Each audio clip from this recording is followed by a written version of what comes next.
Before we start, I'd like to acknowledge the Gadigal people of the Eora Nation, the traditional owners of the land that we make this podcast, and I extend that respect to any Aboriginal and Torres Strait Islander people that are listening to this episode. Yama.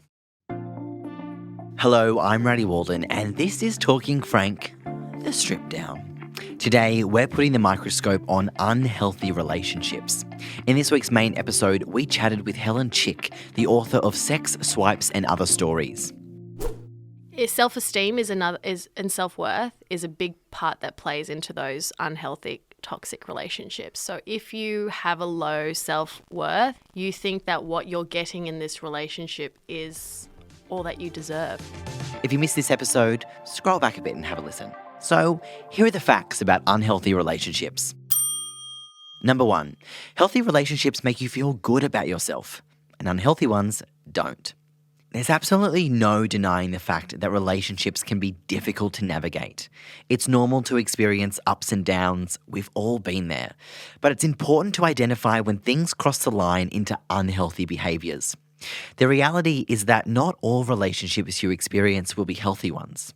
Spending time with someone you like should be fun, enjoyable, and something that makes you feel good. So if this isn't the case, you should step back and think about whether your relationship is healthy. We owe it to ourselves to feel safe, valued, and respected in our relationships. Number 2, unhealthy relationships present in lots of different ways. Now, it's okay if you're uncertain about whether or not your relationship is healthy. The terms unhealthy relationship and red flag are often thrown around but are rarely explained, which is where I come in. Now, we didn't dive too deep into this in the main episode, but it's important to know that there's a difference between red flags and just generally toxic behaviour and abuse. While a red flag could be your partner moving too quickly or that they're rude to others, abuse can present in the following ways. Emotional, such as teasing, bullying or humiliation. Physical, which could be hitting, pushing or threatening to harm you or denying you access to healthcare like contraception. Verbal, like name-calling, shouting or having an explosive temper. Social, such as checking up on you all the time, monitoring who you see, checking your phone or social media, or stalking you. Sexual, for example, they may pressure you into having sex or do certain sexual acts that you're not comfortable with, pressure you to send a nude picture or to watch porn, pressure you to not use condoms or contraception, or lie about their use of contraception during sex. And finally, financial, such as always asking for money, forcing you to buy things, or controlling your money. Number 3, don't ignore the warning signs.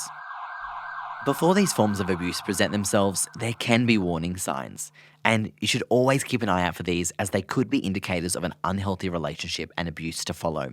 Firstly, is your partner super intense, or maybe they're coming on a bit too strong, or smothering you, or becoming really obsessive?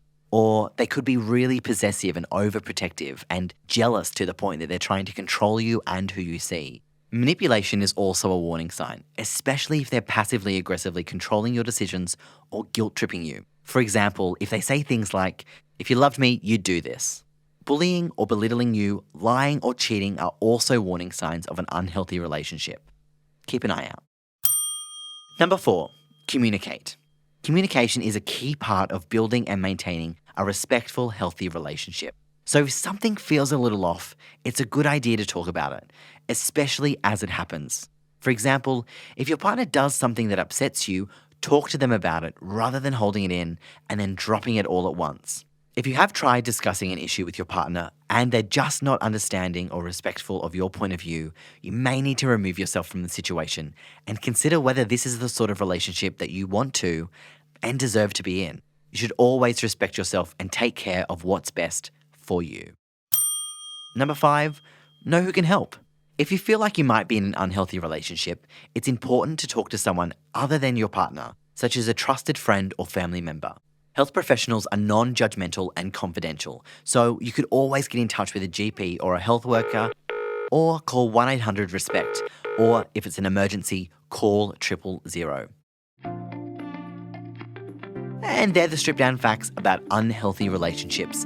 If you want more information, you can go to frank.org.au, give the Family Planning Australia talk line a call, or there's even a few bits of extra information in the show notes below.